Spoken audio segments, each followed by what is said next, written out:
Hey, what's up, people? Welcome to my review and in-depth analysis for X-Men Days of the Future Past. And I really welcome the return of Bryan Singer into the director's chair for this film because, man, I really missed him. Even though I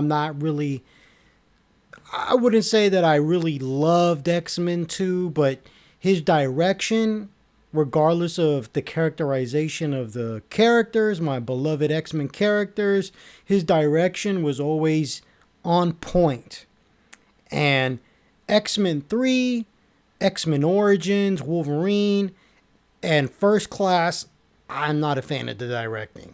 I didn't think Matthew Vaughn's direction was nowhere near as good as Bryan Singer's. And immediately, you can tell that he is back in the director's chair because the shot compositions are better. The acting is better. The directing of the actors is better, in my opinion.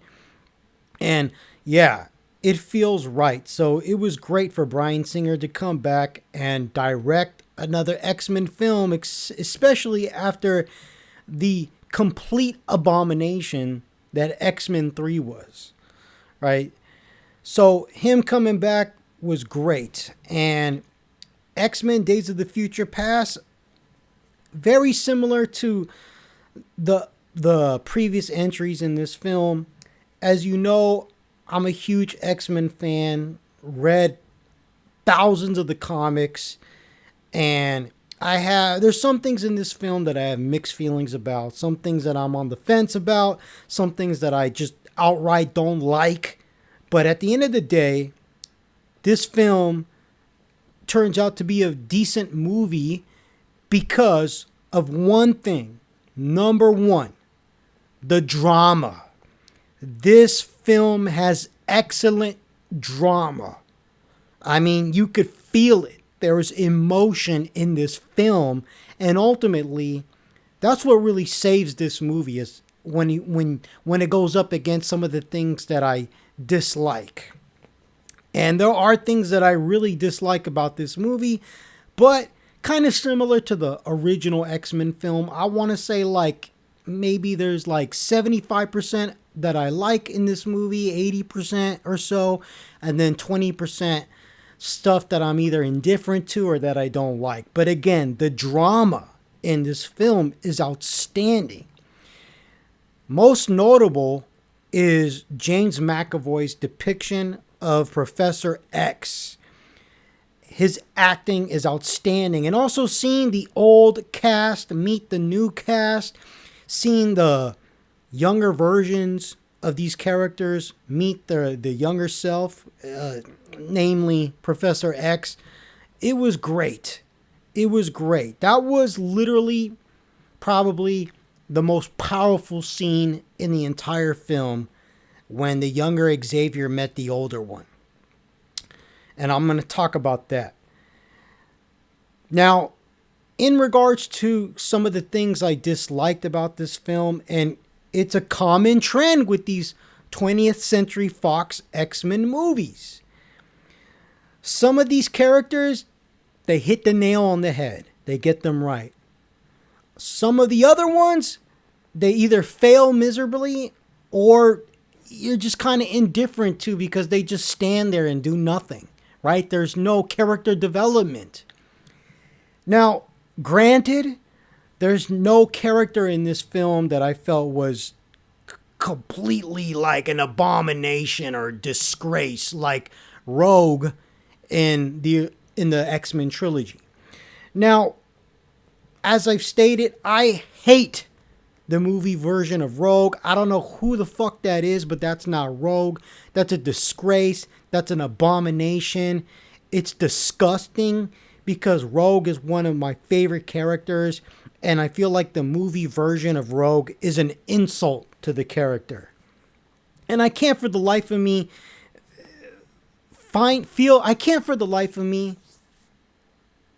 conclude why anybody that says they're an X-Men fan come to terms with this.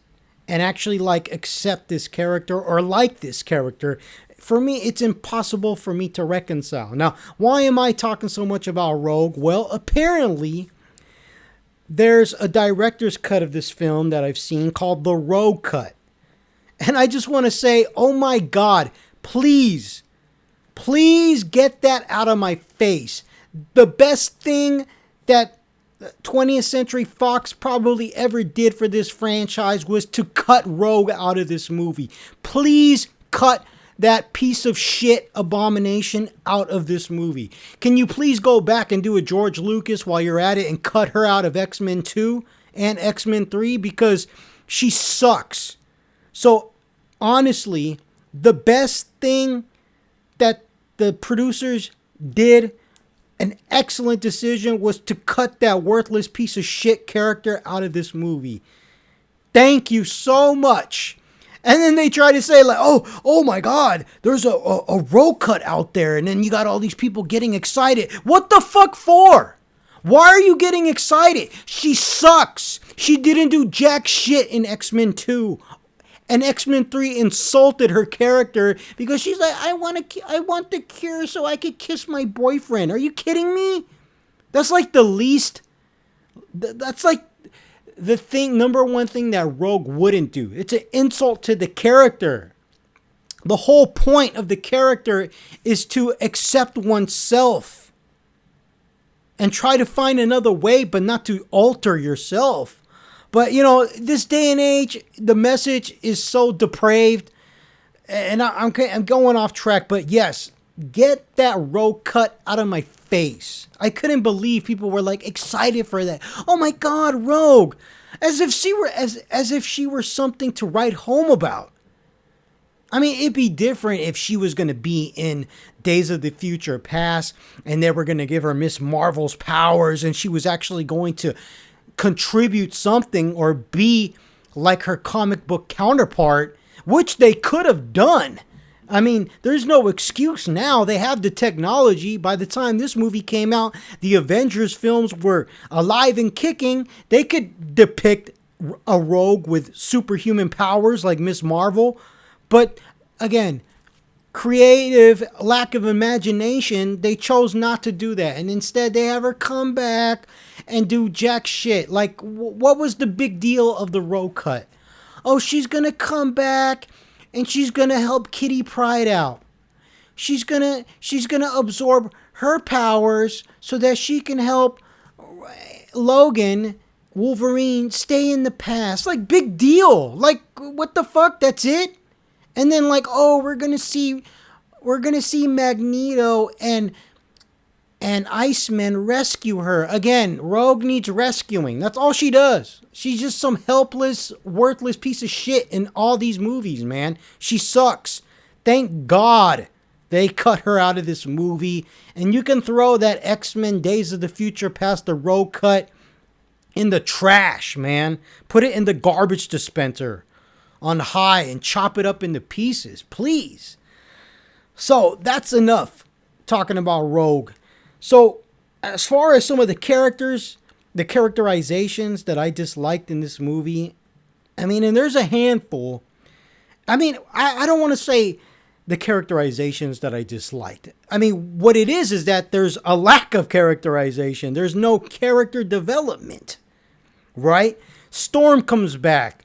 She does nothing except use her powers. We have Sunspot.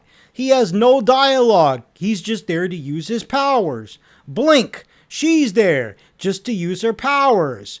Bishop. Everybody was like, oh, Bishop's in this movie. Dude, that dude like said two things. He said Sunspot. And then he said Storm. And that was it. He's just there to use his powers. And it really sucks, man. Same thing with Colossus, man. Colossus can't get a break. This guy just shows up to use his powers. No lines. At least in the theatrical cut.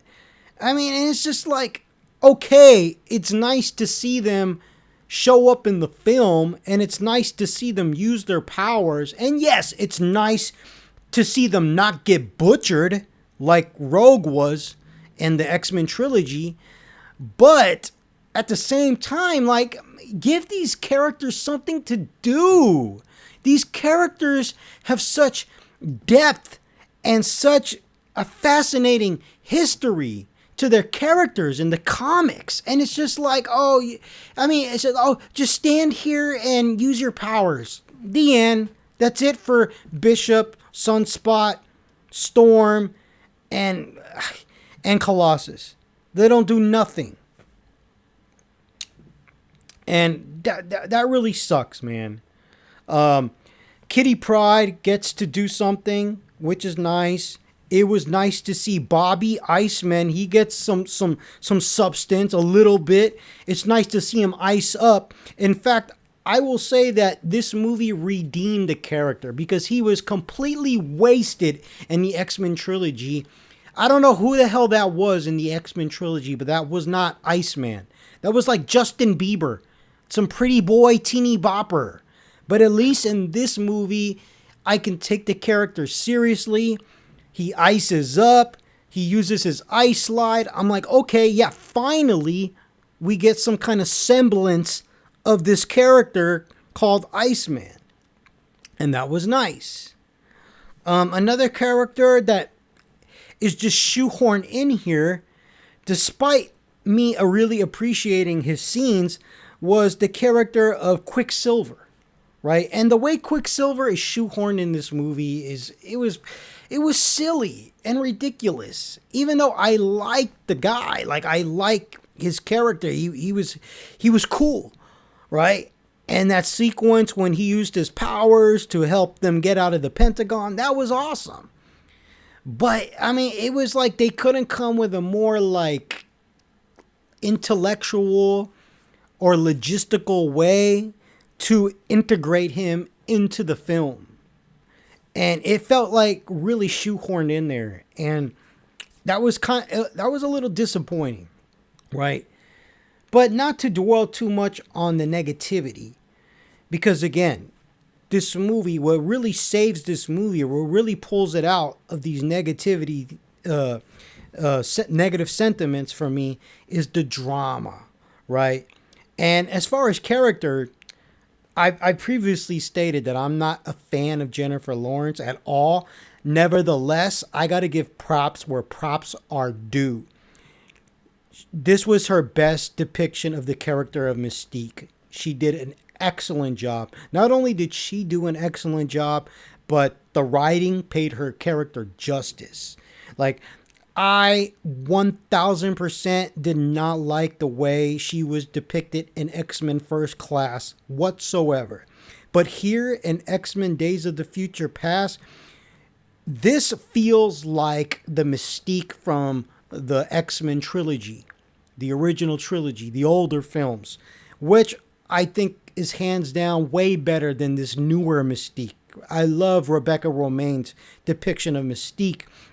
And here, Jennifer Lawrence's version comes close to that. Like, you watch this film and you totally believe, okay, this actually feels like the younger version of the Rebecca Romijn version of Mystique.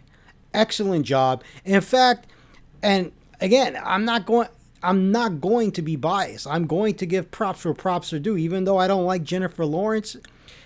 Like, her version of Mystique is the heart and soul of this movie. And she did an outstanding job. Like, I have nothing negative to say about Mystique's role in this film, nor Jennifer Lawrence's depiction of the character, nor the way the character was written. Now, when it comes to there's like, other versions of this story. You have the comic book version, and in the comic book, it was Rachel Summers, who is basically Cyclops' and Jean's daughter, who sends Kitty Pryde's consciousness back in time to stop Mystique, or to warn the X-Men to stop Mystique. Whereas here, Kitty Pryde has the powers to send somebody's consciousness back in time, and they choose Wolverine. Now, I'm just gonna be honest, man. This whole bullshit about Kitty Pryde having the mutant power to send somebody's consciousness back in time. Man, they pulled that out their ass. And I thought that was so stupid. Like, why would you do that? Like, why even have Kitty Pryde in this movie? Like, why would you do that? Like, why not have Rachel Summers be in this movie? Or maybe another mutant. Why slap that on this already existing character who is well known? Everybody knows Kitty Pryde's power is to walk through walls, right? Now all of a sudden she can like send people's consciousness back in time, and I don't want to hear that goddamn bullshit about it's secondary mutation. And like, man, give me a break. Like, stop trying to do these mental gymnastics and rationalize bad writing. They did it because the script, they wanted it to happen. That's it. If it was secondary mutation, at the very least, they would state that or try to develop that or integrate that into the story.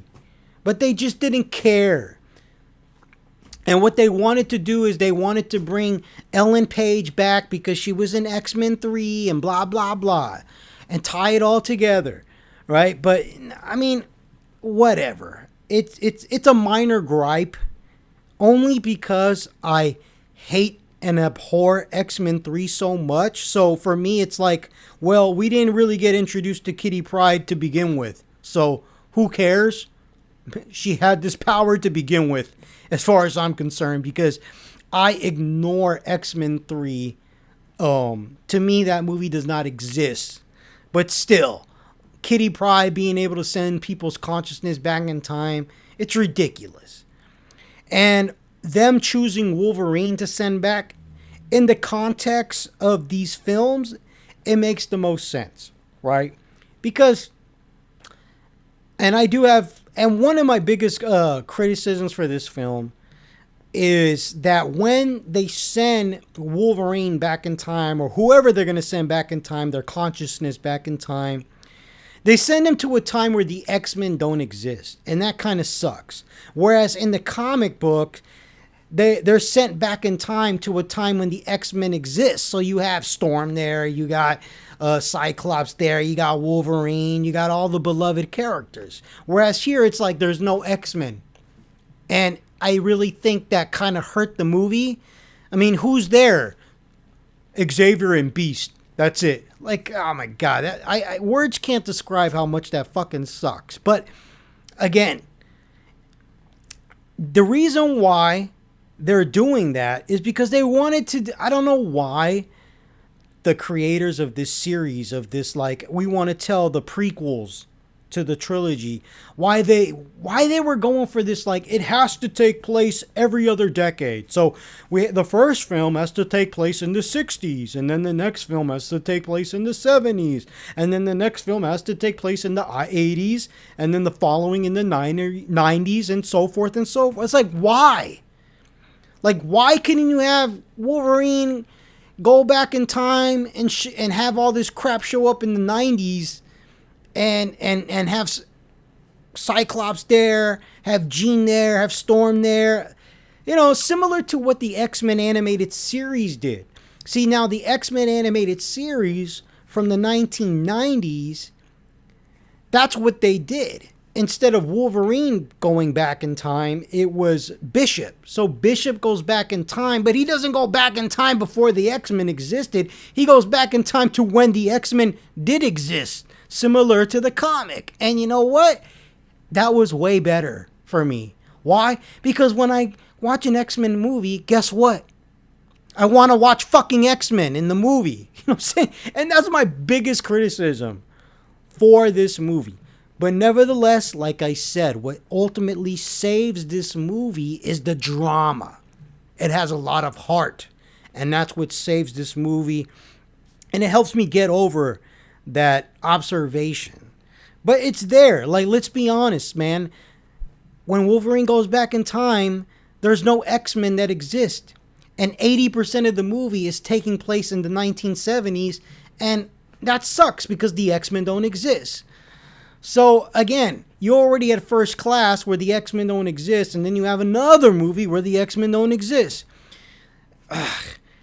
And then it's like X-Men 2. The X-Men are like, they're all separated. And then X-Men 3. Oh, Cyclops dies. Xavier dies. It's like, dude, it's like they can't get their shit together. Can we just get a movie where the X-Men are together? And that's why the original film, X-Men 1, is my favorite one out of that trilogy. So that's my biggest criticisms right there.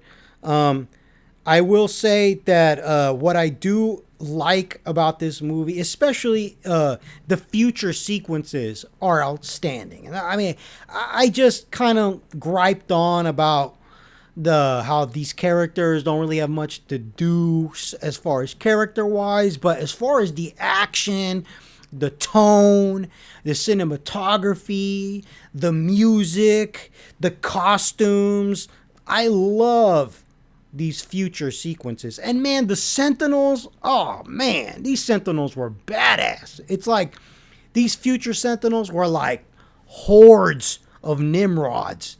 So Nimrod is like the highly sophisticated Sentinel from the future, and that's what these Sentinels were. And man, they did an outstanding job, and I absolutely love the opening of this film, how you basically see like the mutant holocaust going on. And I'm like, yes, this is what I want to see. I want to see mutants being persecuted and hunted down like African Americans in the Jim Crow era, man. Or Jews in the Holocaust by the Nazis, because that's what is going to sell the world to me. I mean, I feel like in X-Men 2 and X-Men 3 and all the other X-Men movies, they just talk about it. They tell you but don't show you the persecution. They say, "Oh, we're hunted and persecuted," but you never see it. Right? You kind of sort of see it in X-Men 1 with the Senator Kelly character and the protest and stuff, but outside that, we don't see shit until this movie.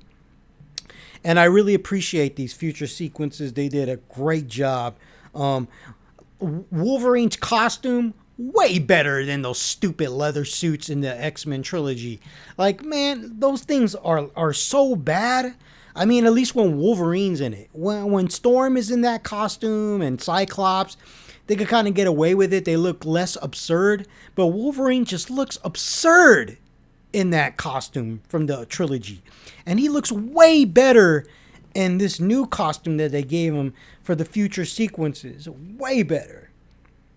And his hair and makeup, his hair especially, looks way better. Like, Wolverine's hair in X-Men 2 and 3 was absurd. It was a fucking joke. Especially like in X-Men 2, it's like lay off the moose, man. I mean, it reminds me of like those live action movies that are trying to be anime, like like live action anime movies where they try too hard to make it look like the anime and then it just looks absurd. Like, look, it's an adaptation. It's a live action film. It's an adaptation.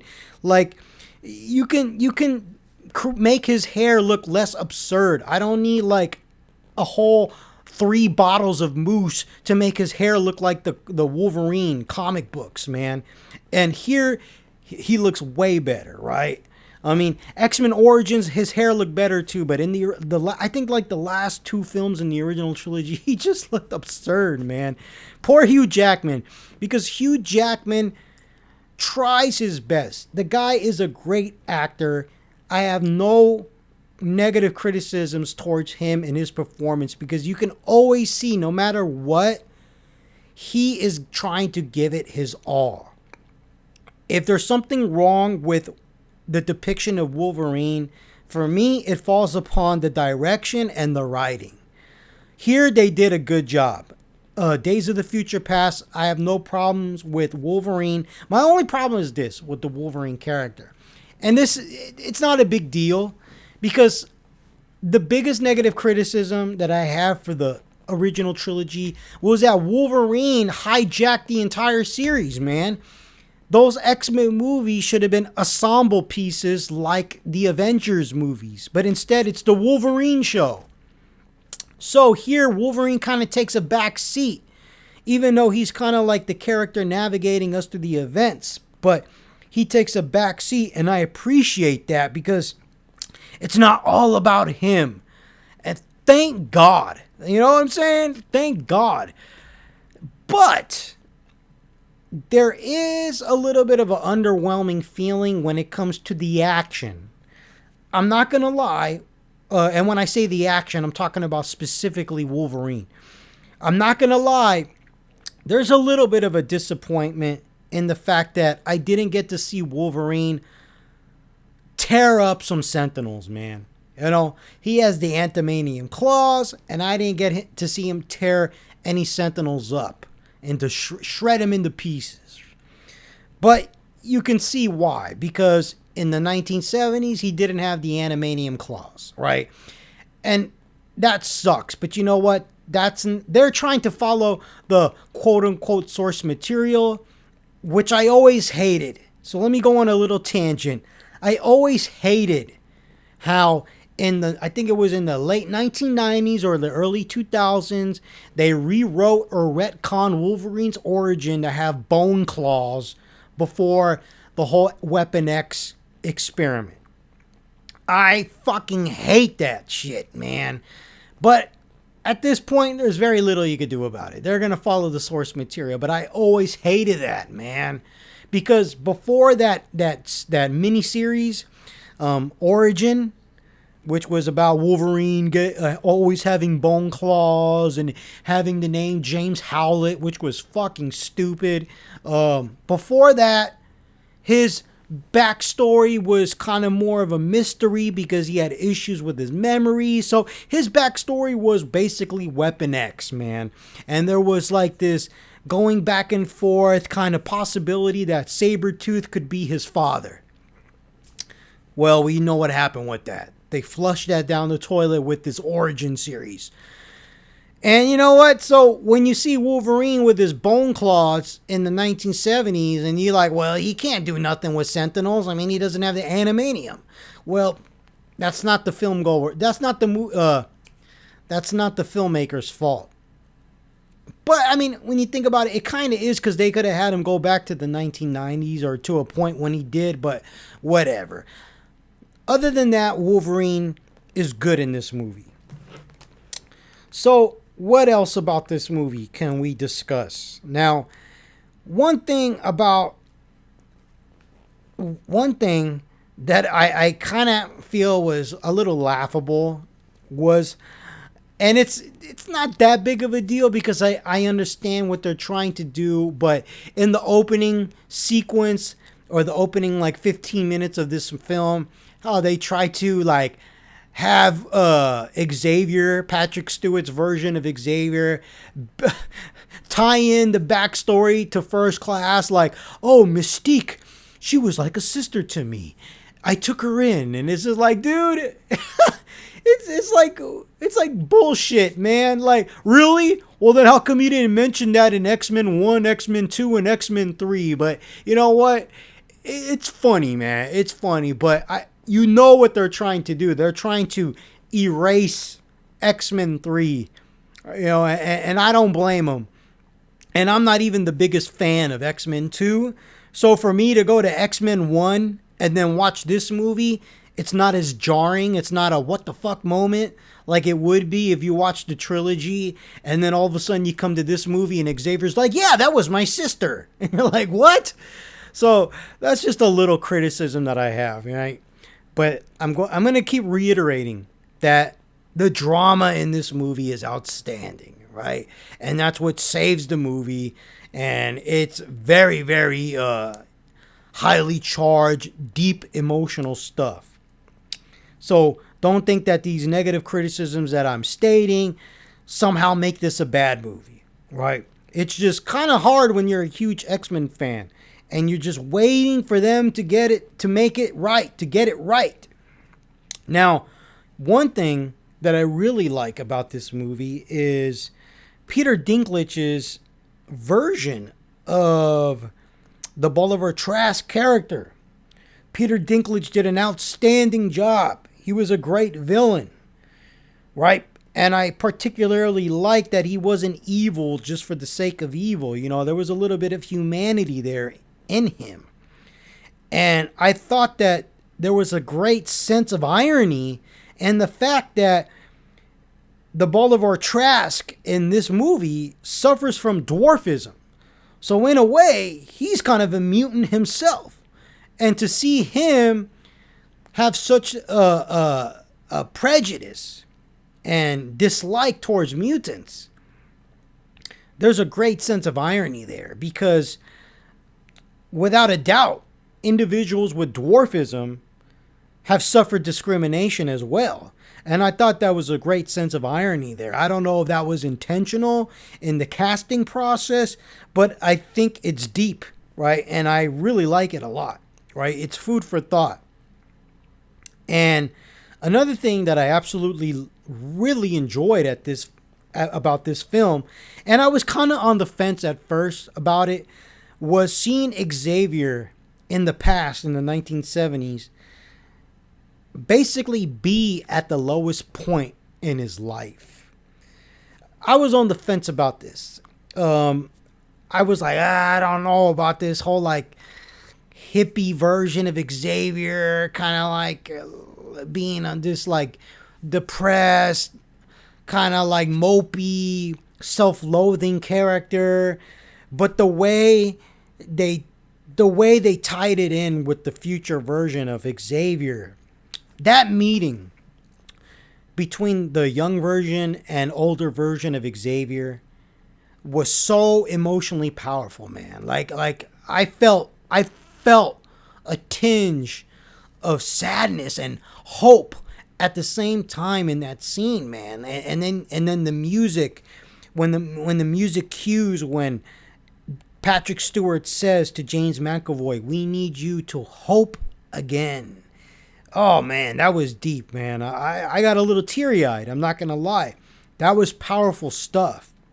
And seeing Xavier at the lowest point of his life was great. It was original, too. Like, this was original stuff. Like, this ain't in the comics. This is a creative liberty right here. And I'm on board with it. Again, at first, I was like, I don't know, man. I was like, I don't know if I like seeing Xavier like this, because I really did not like the way Xavier was depicted in X-Men First Class. I did not like it at all. And to see him be like this, at first I was like, man, I don't know about this either.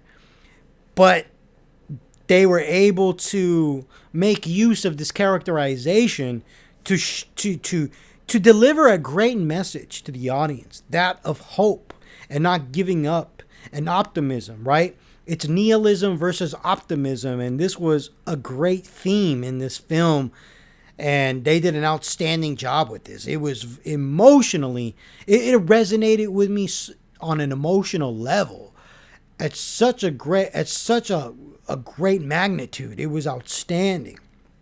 Excellent.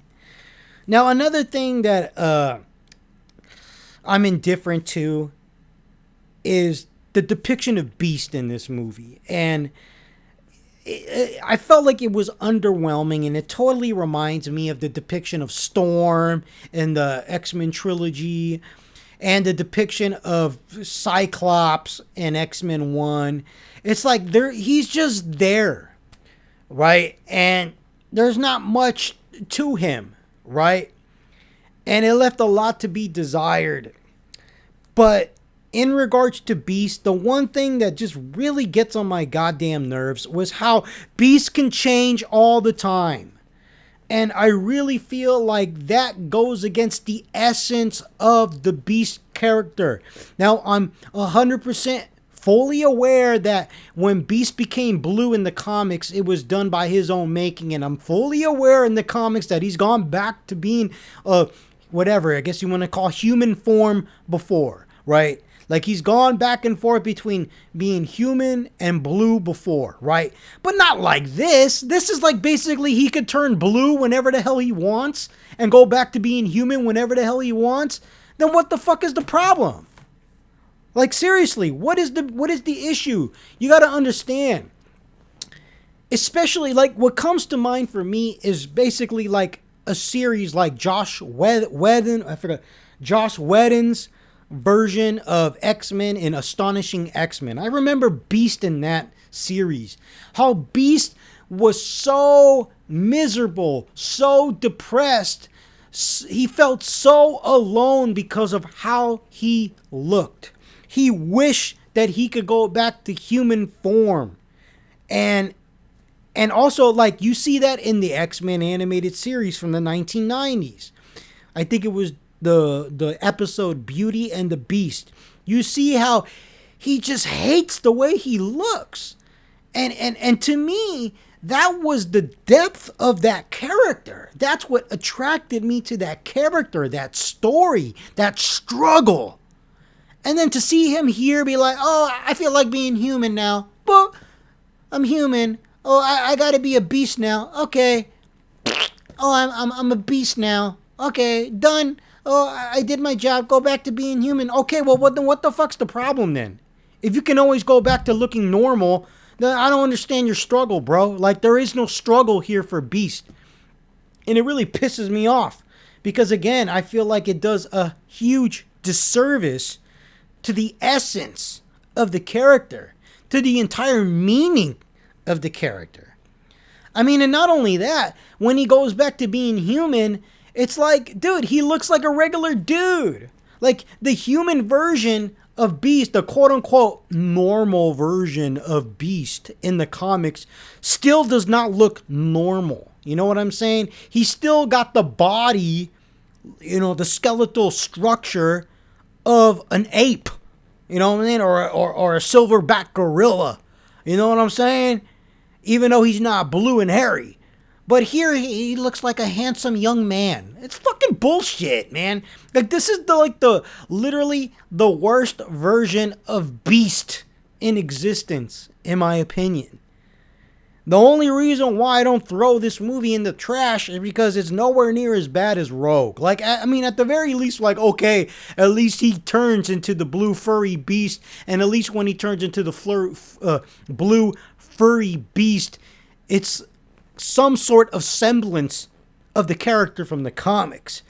That's what makes it tolerable. But at the end of the day, I mean, this series did a complete disservice to Beast. And not only that, but Kelsey Grammer's version of the Beast, as much as I hate X-Men 3 with all my black heart, Kelsey Grammer's version of Beast in X-Men 3 takes a huge dump on the versions in this whatever prequel series. So that's another big negative. And like I said, what ultimately saves this movie is the drama. The drama in this movie is beautiful. Another thing that I just have to say, and I said briefly in the introduction, is the way Quicksilver was integrated into this movie. It was contrived and forced, and it didn't need to be so. Like, I don't understand, like, why he shows up and then he leaves.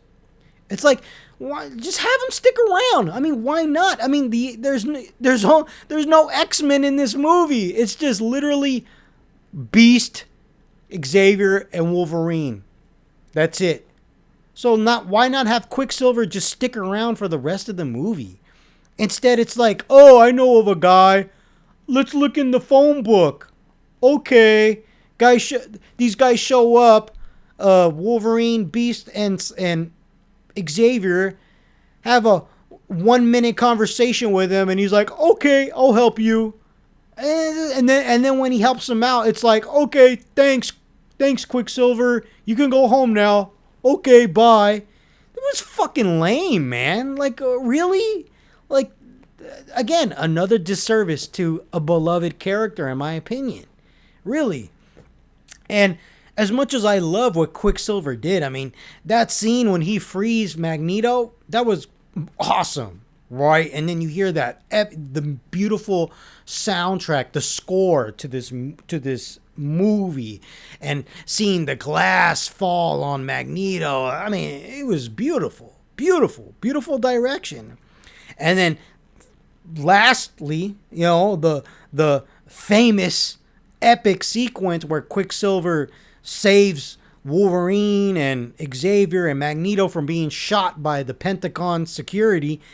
That was outstanding. Even though, and I have to say it, man, even though there's a logistical error there, a huge logistical error.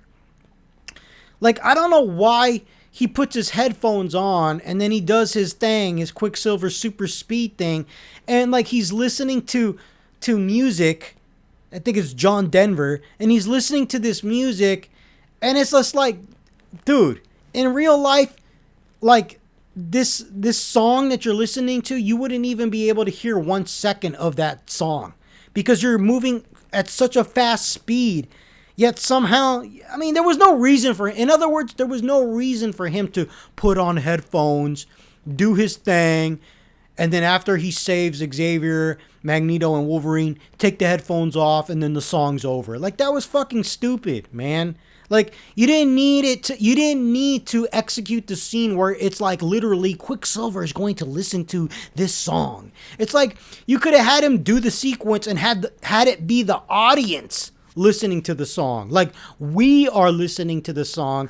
You are juxtapositioning the song to this scene for the audience, and it would have worked. It would have been like, oh wow, this is great. But instead, if you have half a brain, you're like, well, wait a minute, this doesn't make any sense, because if he's traveling at the speed of light, how in the fuck is he going to have time to listen to the song?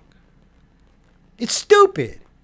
I mean, thank God it was such a great scene that it doesn't completely ruin it. But if you have your brain on, which I do, you're going to be like, oh man, that doesn't make any sense. But I digress. It was still a beautiful scene, a beautiful action sequence. Now, I don't know, and then there's some unnecessary humor. Sometimes the humor hits the nail on the head. Other times I'm like, really? That was forced. That didn't need to be in there. Like, for instance, why the hell there's no reason. Like, for absolutely no reason whatsoever, Quicksilver asks Magneto, do you know karate? Just so he can, like, say, oh no, I don't know karate, but I know crazy. Just so he can, do a reference to that James Brown song. I think that's The Big Payback, right? And I was like, what the fuck? Like, why would Quicksilver just randomly ask Magneto, do you know karate? I mean, come on, man. Like, that was a bad setup to a joke, dude. That didn't need to be there. Now, I want to say that confrontation between Xavier and Magneto on the plane, the chemistry between Fassbender and McAvoy is outstanding. And that was the best thing for me, probably the only good thing of X-Men First Class. Well, here, thank God they retain that, and they basically multiply that exponentially here.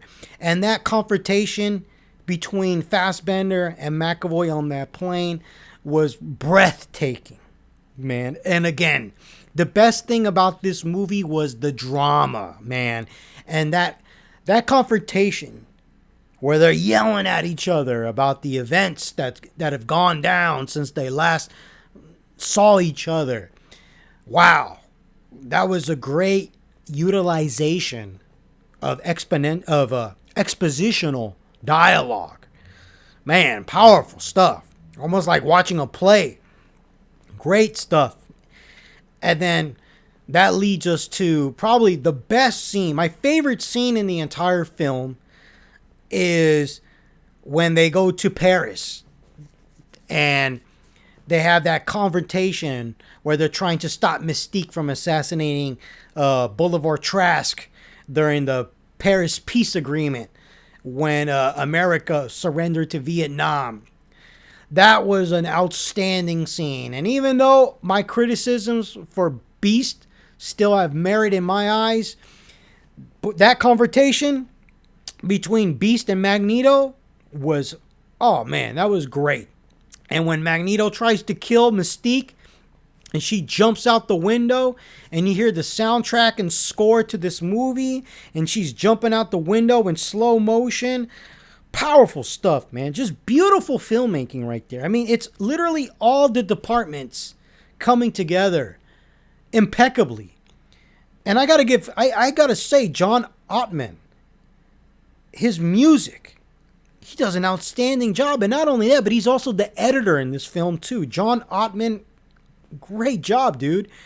And the cinematography, the directing, the acting, I mean, everything is just coming together in this sequence. And I loved it. I mean, it felt powerful. It felt emotional. It felt dramatic. You felt like some serious stuff is going down here. And ultimately, Magneto, because he's a genocidal maniac, even though he's trying to stop the future events, the future genocide of mutant kind from happening, basically hands Bullet for Trask Mystique's DNA because of the blood from him, from the bullet striking her in the leg. And then this is going to transition Magneto's plans, warp his plans into basically wanting to assassinate America's leaders at the time, Richard Nixon's entire cabinet and administration, in other words, right? Whereas Mystique, she just wants to kill Trask. Magneto wants to kill them all. And it pays off, man, because now Xavier, Wolverine, and Beast, not only do they have to stop Mystique, but they have to stop Magneto too. And there's kind of an obstacle in the road because Xavier, they can't just quote unquote stop Mystique. They have to basically have Mystique not kill Trask on her own volition. It has to be her decision. And that was another beautiful thing in this film when McAvoy says to Mystique, when Xavier, the young Xavier, says to Mystique, I've been trying to control you all your life. You know, now everything that happens here on out is up to you. That was great, man. That was beautiful. I completely loved it.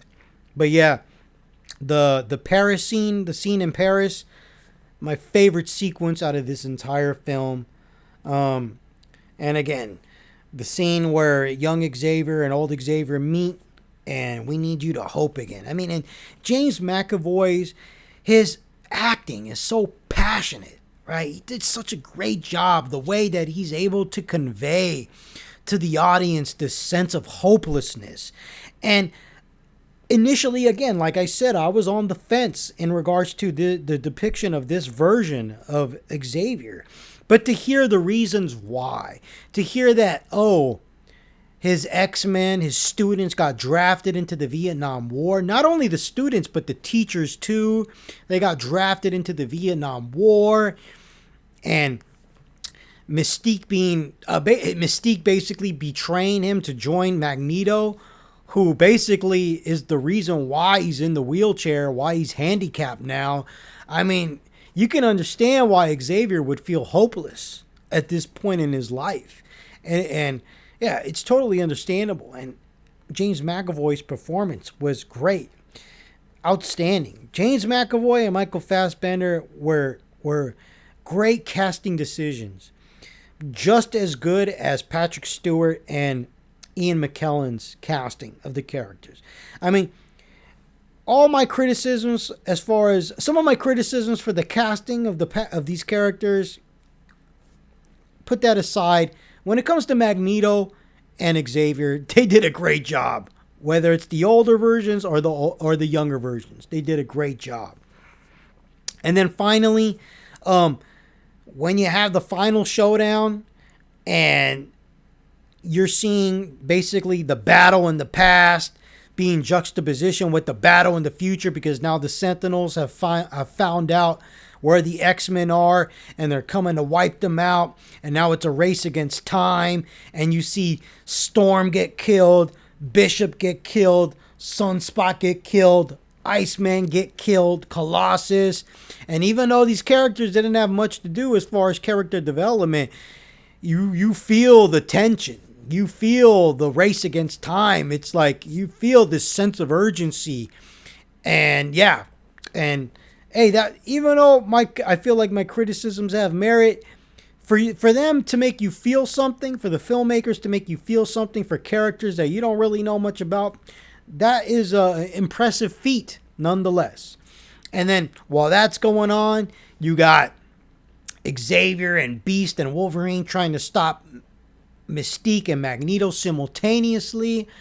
And let's be honest here. Wolverine gets his ass handed to him. He gets his ass kicked by Magneto. I mean, he literally gets bitch slapped off the screen. You know, I mean, and a part of me is like, well, that's kind of good because Wolverine has gotten too much attention in these movies. But at the same time, it was kind of like, man, I was kind of hoping he would mess up some Sentinels. But like I said, he doesn't have his animanium. So what's he going to do? Can't do shit with the bone claws. But like I said, and I've been saying, it's the drama that saves this movie, or that saves the shortcomings rather. That final confrontation between Mystique and Magneto, right? Mystique is the one that takes Magneto out. Like, no, you're not going to kill the Nixon administration, but I intend to kill Trask. All the cameras are watching. And then Xavier says, please don't do it. I'm not going to force you, though. The decision has to be yours. He tells her, like, you have a chance to show that not all mutants are bad or evil. And she makes the right decision. And it was a beautiful thing. And you see that Xavier also had, he could have laid Magneto out. He could have made it so that Magneto could not escape and get imprisoned again. Right? The authorities could arrest him or whatever, try to detain him, whatever, right? He could have helped with that. But instead, he allows Magneto to escape. And I don't know if that was a good decision or not. It's food for thought. But the emotion here is so beautiful because of the message of hope and the message that things don't have to be so nihilistic. There could be hope for the future. Hope for relations between mutant kind and mankind. And I love that message. So whatever logistical errors or rationales that I may question as far as some of the characters, it doesn't matter because of the emotion that's present. And then finally, when Wolverine wakes up to the new future, the hopeful future, the future that was saved, and he sees the X-Men from the trilogy, from the original trilogy. That was beautiful. And then John Ottman's music playing. Oh man, it was emotional. And especially seeing Jean and Cyclops, man. Seeing Cyclops especially. When I first saw this in the theater and I saw Cyclops, I was like, thank you for bringing him back to that disgraceful end that he endured in that worthless motherfucking piece of shit called X-Men 3: The Last Stand. Thank you so much for erasing that worthless piece of shit movie from the timeline. Thank you so much. Seriously, I mean, it was a satisfying ending. Not just seeing Jean, but seeing Cyclops, man. Thank you. Seriously, because I'm a huge Cyclops fan. I'm a fan of all these characters, man. And Cyclops got done so dirty in X-Men 2 and X-Men 3, but X-Men 3 especially. X-Men 3 was just an abomination. And then we see at the very end, we see Stryker recovering Wolverine. But is it Stryker or is it Mystique? It's Mystique, obviously, because we see the eyes morph. But something happens because Weapon X still goes down in the next film, X-Men Apocalypse, which we will talk about another day. So yeah, I enjoyed this film, even though there's things that I don't like. But for the most part, again, this film has drama, and most importantly, this film has drama and emotion, and it has a beautiful message. So with that being said, I'm going to give this movie a B. It has the spirit of X-Men, which is probably the most important thing, even though some of the characterizations and depictions I find questionable and don't agree with. Thank you guys for listening to this review and in-depth analysis for X-Men Days of the Future Past. If you enjoyed it, please like, subscribe, and share. Take care, people. And last but not least, one love.